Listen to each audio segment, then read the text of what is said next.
Trotsky y su esposa Natacha comienzan un largo exilio hasta que a instancias de Diego Rivera, que gestionó su asilo político ante el presidente Cárdenas, llegan a México. Luego de vivir por un tiempo en las casas de Diego y Frida, con quien se dice que tuvo un affair, Trotsky, distanciado políticamente de Rivera, se mudó a su propia residencia. En ese lugar lo encontraría la muerte.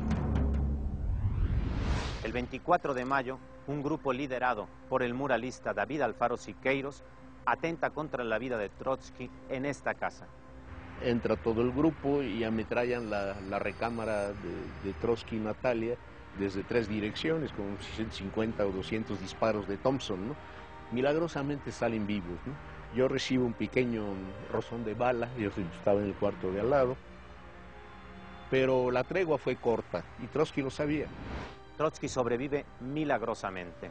Diego Rivera abandona el país temeroso de que se le culpe de complicidad. Y David Alfaro Siqueiros se exilia a Chile gracias a Pablo Neruda, por entonces cónsul en el país.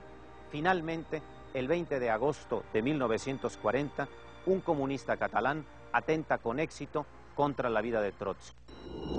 Al fin de cuentas se gana la confianza de todos, del propio Trotsky, de los guardias, etcétera.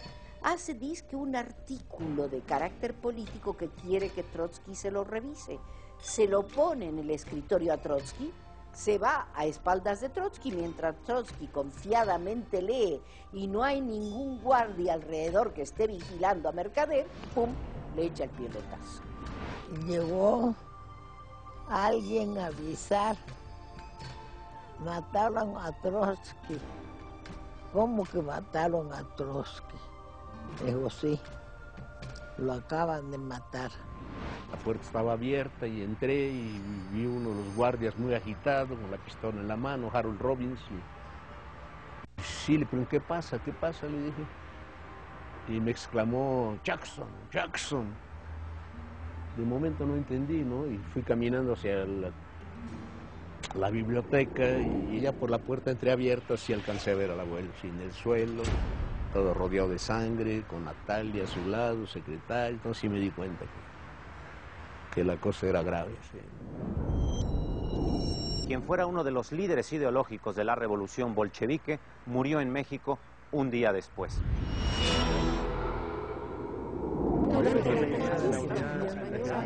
Estamos tan acostumbrados a confundir vicios con virtudes que nos creemos el cuento que nos hacen quienes nos increpan diciendo, pero ¿y qué me vienen a hablar de América Latina? ¿Qué tiene que ver un porteño de Buenos Aires con un negro de Haití? Ah, pero qué cortita manera de ver las cosas. Qué ciegos estamos si creemos que eso nos retrata. Eso nos insulta, pero no nos retrata, porque está faltando el respeto a lo mejor que tenemos, que es la diversidad. Por suerte somos diferentes.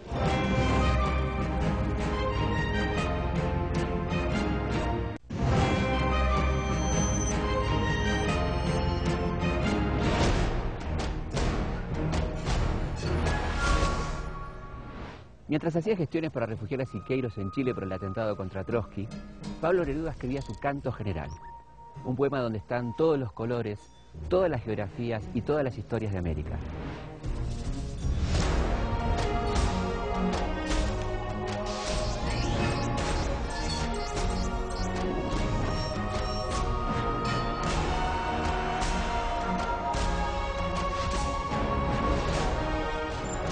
Poesía y Latinoamérica siempre se llevaron bien. Tan bien que hasta hace pocos años existía en Guatemala la costumbre de que los poetas viajaran gratis en ómnibus mientras los novelistas lo hacían a pie. Parecía que la realidad latinoamericana desbordada continuamente superara cualquier intento de ficción. Hasta que llegaron los novelistas del boom latinoamericano de los años 60 y llenaron de colores las historias de nuestro continente. Chile, Argentina, Uruguay, Brasil, Perú, Colombia, Guatemala, Cuba y México. Como si se hubieran puesto de acuerdo todos y al mismo tiempo, los escritores latinoamericanos se animaron a contar con un estilo excesivo, tropical, la historia de Latinoamérica. Yo pertenezco a la primera generación que se forma en la literatura leyendo latinoamericanos. Imagínate lo que era para mí una muchacha que iba a la universidad y un día veía aparecer 100 años de soledad, al día siguiente estaba leyendo Ernesto Sábato, al día siguiente estaba leyendo Cortázar. Vivíamos de revelación en revelación, casi que te diría yo que eran épocas para no dormir, porque el continente entero se te revelaba con una fuerza, con una vitalidad. Lo que los escritores del llamado boom nos inyectan a nosotros, a los jóvenes periodistas, algunos con mayor o menor éxito lo han podido conseguir en la vida, es el entusiasmo y sobre todo la sensación de honorabilidad del trabajo periodístico. Escribir en revistas o en diarios, los medios electrónicos no eran ponderables ni eran siquiera respetables, periodista era el tipo que escribía, se convertía casi en una suerte de paso obligatorio antes de la consagración literaria. Los escritores del boom hicieron un enorme aporte a la cultura latinoamericana, no solo porque renuevan el lenguaje, crean técnicas modernas, agilizan el modo de escribir, ¿no? Sino también porque ofrecen una imagen de la América Latina en sus libros.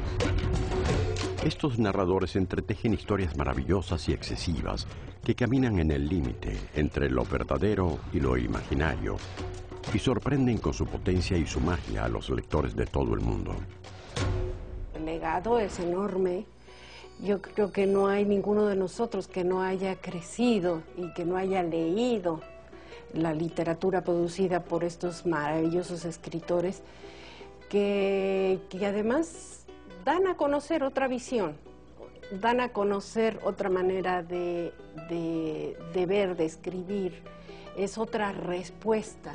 Como me decía un amigo, un novelista, amigo mío, uruguayo, Napoleón Bachino Ponce de León, pues me decía, es que con el boom a todos nos piden que escribamos por el mundo, que escribamos pues como de ranas que caen cuando llueve encima, que llueve ranas, y de los trópicos, y dice, ¿y yo qué tengo que ver con la alegría de los trópicos? Yo desde esta melancolía de Montevideo, decía, y es verdad.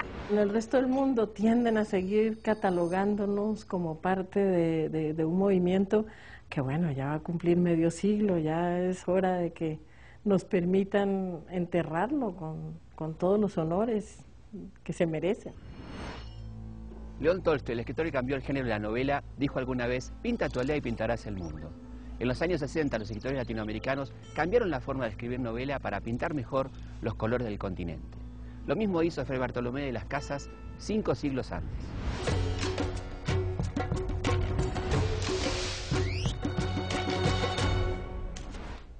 En su obra Brevísima relación de la destrucción de Indias, Bartolomé de las Casas no solo defendía la condición humana de los indios, a los que se les había robado la vida y las tierras en las que vivían pacíficamente, todavía iba más lejos. Todo el oro, plata, piedras preciosas, perlas, joyas, gemas y todo otro metal y objeto precioso de debajo de la tierra o del agua o de la superficie que los españoles tuvieron desde el tiempo en que se descubrió que el mundo hasta hoy, salvo lo que los indígenas, fue robado injustamente, usurpado y perversamente arrebatado, y por consiguiente, decía de las Casas, los españoles cometieron hurto o robo que estuvo y está sujeto a restitución. En el siglo XVI, Bartolomé de las Casas pedía la restitución de las riquezas de los indígenas.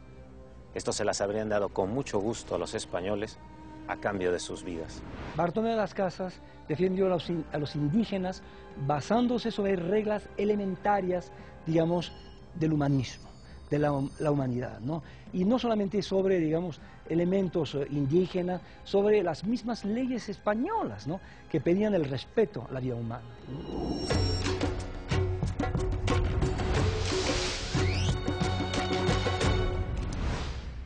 Pero por entonces, el respeto de la vida humana no era compatible con la ambición. Para 1540, los españoles se habían dado cuenta del enorme potencial de las minas del Potosí y de México.